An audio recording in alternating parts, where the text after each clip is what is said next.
If you're tired of these ratty mini blinds falling apart and looking like this, making you look a little trashy, well, let's change those. I'm going to show you how to do that next on My Younger Life.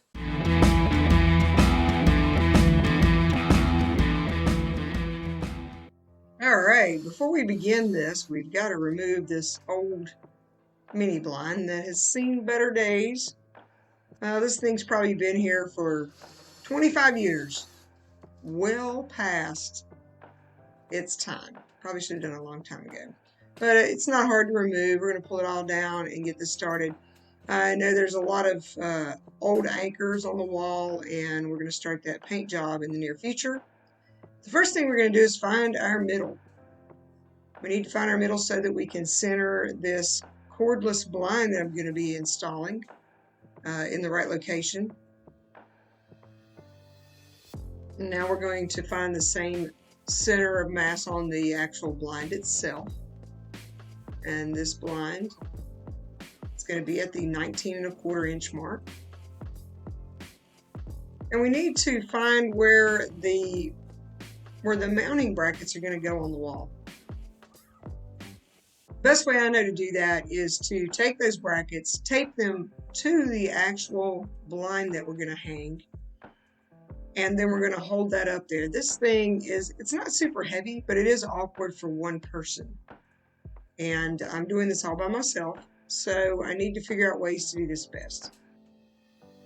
It's recommended that you hang these blinds 3 inches above your window frame.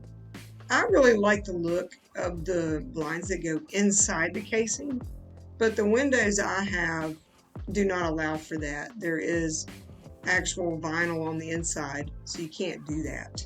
Also, I have a deep molding around the outsides of it, so I'm actually going to also install a little shim to kind of pull those out a little bit more so they don't hit the molding and prevent them from opening and closing. Like I said, it's a little heavy, it's a little awkward to hold. So I'm going to find the middle, and I'm going to mark the ends, or the end that we're going to put the bracket on. I only have one mounting bracket taped. I'm going to do things a little different. I'm only going to find where one of them goes and put that one up first. And I have a nice triangle here. This triangle is actually older than the mini blinds. I'm going to put this in here and find where it's going to go above the window, and I have my little block here. This is the same size as my mounting bracket, so I'm going to put it behind it. And that's where I'm going to put that first bracket. And I've got that one up. Sorry I didn't show you. I'm actually standing on a bathtub, and it was very hard to get my camera in there. So I got the first bracket up, and then I haven't put the other one up at all. I haven't taped on the end of that. And I'm going to mark my spot. And the reason I didn't do that, the directions always tell you to put both brackets up, then install your blind. I don't do it that way because I'm working alone. For me, it works better to get the first one up there, check and make sure everything's okay. Once you get the first one up there, you can put the blind in there, and that helps hold it in place while you find the other end. It's just a little trick. That way you don't have to try to hold that blind to mark both ends. It's very difficult to do, especially if you're like me right now and standing on a bathtub. So we're going to get this in place. This is really tricky. I'm having to make sure that I get this one mounted the exact same height as the other one. Since I have a corner room, there are 2 windows in the corner, so I'm trying to install these so they line up with each other. That also hindered me from doing the recommendations of mounting or purchasing a blind that is wider than your window frame, than the molding itself. You can see on the other one I've already hung that there is a little bit of molding showing. It is not covering it completely. I couldn't do that because these 2 blinds would hit each other. The balances would not fit. So I kind of had to do things a little differently than what is recommended.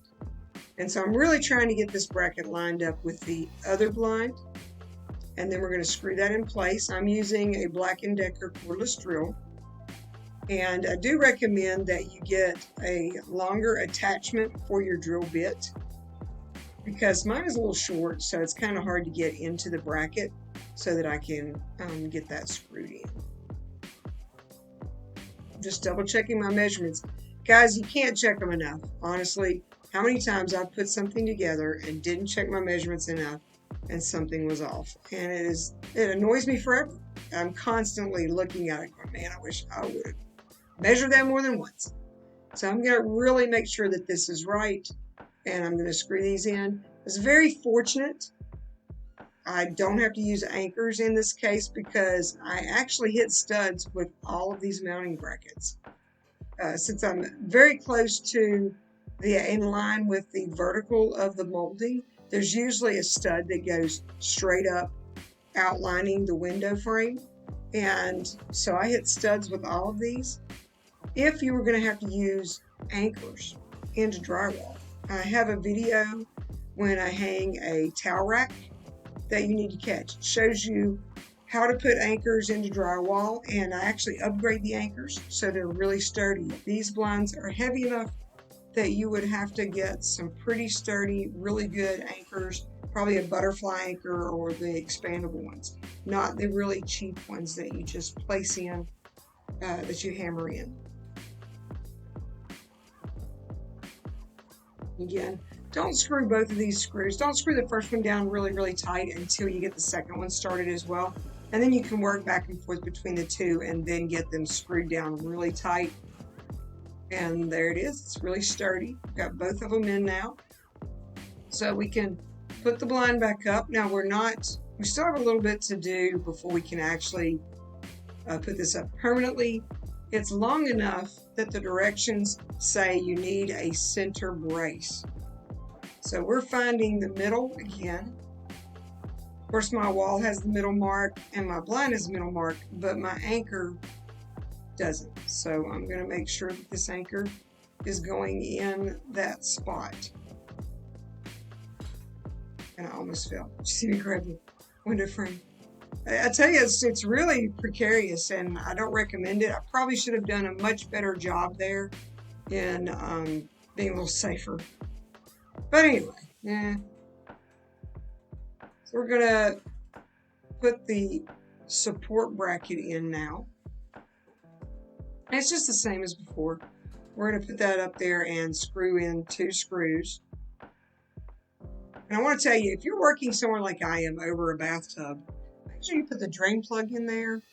It's very hard to get the screws out of the drain if you drop them. And believe you me, I dropped them more than once. You just don't have to see it because of the wonderful world of editing. I've pulled some of those out so you can't see how many times I had to get down and get the screw out of the bottom of the bathtub. But do shut that off so it doesn't go down your drain, because that could be a very, very big problem later down the road. See, I dropped one.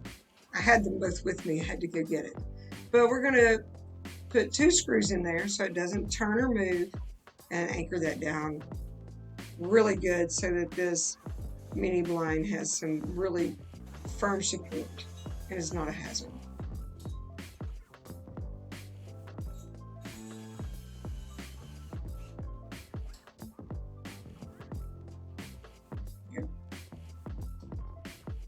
This has been a fun project. I really like the look of these blinds. And they weren't very expensive either. We just slide them in. And the end just has a little door pivot, and it snaps in place. And once you get it snapped, it stays pretty good. You don't have to worry about it coming back off. And we're not finished. Here's our valance. And we have a little guide there. And these are valance clips. And these valance clips need to go into that groove. And I tried sliding them from the end, but they really did not move well. So I clipped them in. Don't clip them on the very end because they'll get in the way. There are 3 of them for this. Make sure that you do them the right direction. In this case, the big part of the molding goes at the top. And then what I just showed you are just the ends for the valance, just a decorative piece that's going to slide in that groove as well.